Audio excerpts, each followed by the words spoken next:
Hello, I'm Pam of HealingStars.com. This is the chart for the new moon, 18th of April, set for London, so it's British summertime, for 19:56, almost 8 o'clock. This is the first new moon after a month of the eclipses, the solar eclipse and the lunar eclipse, and it is in the first sign of Aries. However, it's right at the end of Aries.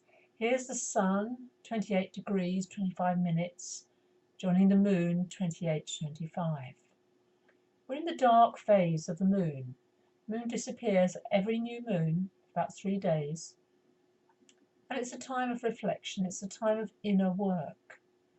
But Aries is governed, well, first of all, it's a fire sign. It's initiative, it's willpower, it's beginnings, it's springtime in the northern hemisphere. It wants action because it's governed by Mars, planet, the red planet, and ruled by God of War. Now, interestingly, at the eclipse, the solar eclipse, the sun and the moon were in Pisces, right at the end of Pisces, and Mars was in its own sign of Aries. However, now Mars is in Taurus, and Taurus is governed by Venus, which is not a happy place for Mars. It's the lover, but it's also a fixed sign. And I want to pay attention to that. Here's Mars, 13 degrees of Taurus. Mercury is also there, very close by. Mercury is moving fast at the moment. And Mars is at a right angle, just past to Jupiter. Now in the tarot, Aries is the Emperor, which is Jupiter, Zeus. So there's a strong relationship here with our purpose, our personal purpose, which is our initiative, our drive, our willpower, and serving others. The higher realm that Jupiter rules is Jupiter is king of the gods, Zeus. And only last week, on the 9th of April, Jupiter started to move forward again. Now, this is always a good sign. Whenever a big planet, and Jupiter is the biggest planet in our solar system, it's a planet that represents higher education, long distance travel, gurus, mentors, teachers, our education. And if you're not a teacher, you might have teachers. So it's auspicious that now Jupiter is moving forward. And also, I'm talking of Jupiter, here it is in Leo, a sign that it's very fond of because Leo is the king, it's the sun's sign. And Jupiter, you might notice, 12 degrees of Leo. Here's Uranus, that unpredictable god of chaos, but also revolution and also high creativity and genius. And these two are going to come together now. This is lucky. They're not joining this week, so hold on, but they are moving forward together. The other, coming back to Mars, the other thing that's happened with Mars, it's a right angle to Jupiter, that's just passed, but it's also making a positive, note the blue line, a trine to Pluto. Now Mars and Pluto, when they're working well, this is a prodigious amount of work, of activity that's going to manifest and produce something very worthwhile. It's a power combination, and that occurs exactly on the 21st of April. Late in the night, 22:34 British summertime. But it's moving, Mars is moving in that direction. That's a very positive connection. Because Pluto is the god of wealth, god of the underworld, the unconscious, and Pluto is our power, our buried power. So Mars is activating, and it says, come on, use that power. It's your truth. It's authentic. And these are earth signs. Taurus is an earth sign. Capricorn's an earth sign. And that's why it says, I want you to really put your effort and your energy into something that is close to your heart.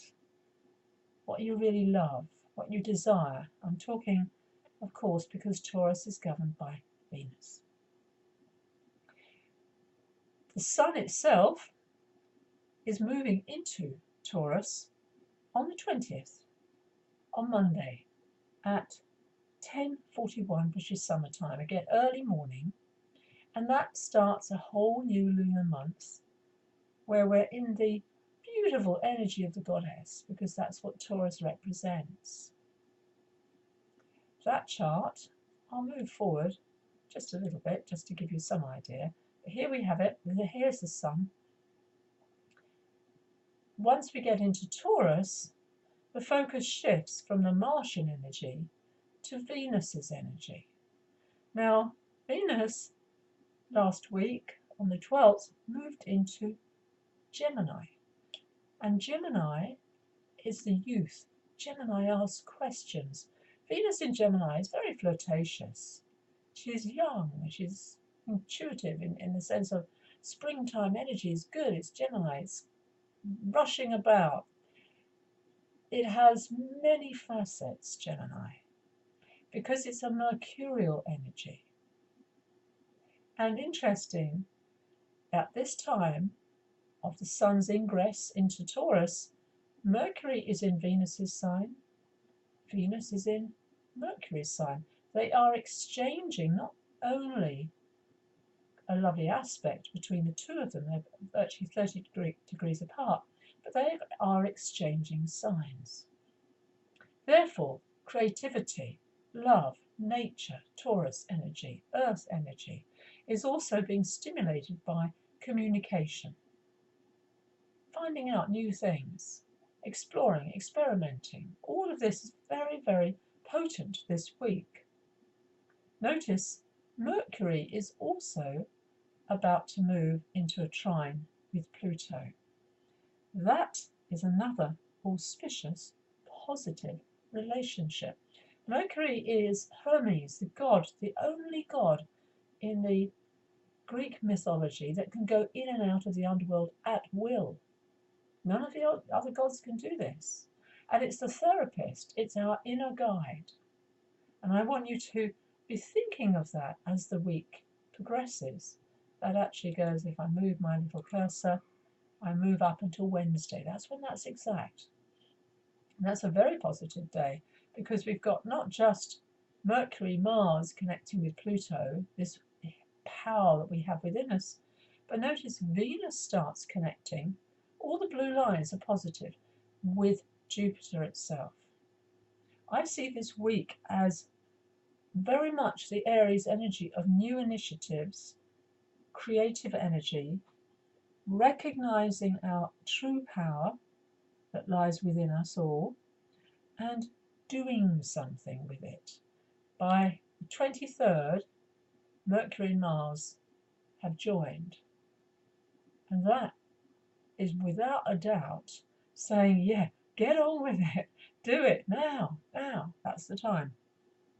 Watch your temper though, just something to point out. Taurus might be ruled by peaceful, the Venus goddess energy, but it's also a stubborn sign, it's a fixed sign.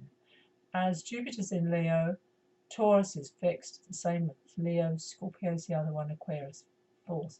So it's really important to recognize the flexibility that Venus is asking. Geminis are mutable, flexible, it discusses things, it's open, it's curious, and that's a very, very positive energy at this time, not to get fixed in one course. And ask for help, something I know I'm not very good at, but I'm trying my best. By the end of the week, we will have, moving forward, right up until Saturday, here we've got the moon coming together. This is always a beautiful time of month. Here's the moon, and here's Jupiter. And by the 26th, here they are coming right together. And you'll see them in the sky. So look around 22:30, that's I think GMT, look up into the sky, into the southwest. You'll see the moon below Jupiter. It's by there now, it's a first quarter moon, so it's very visible, very, very important. Wishing upon a star is what I call those conjunctions. And Sunday, next Sunday, is a very, very good time for doing just that. Have I forgotten anything? possibly it's a lot to take in this week. It's a movement of the sun, new moon, then the sun changing sign, and then this lovely interplay of Venus and Mercury both. Do something different, try something new, refresh your environment and get out in the sunshine, or even if it's windy, whatever, just do something that stimulates your creative energy.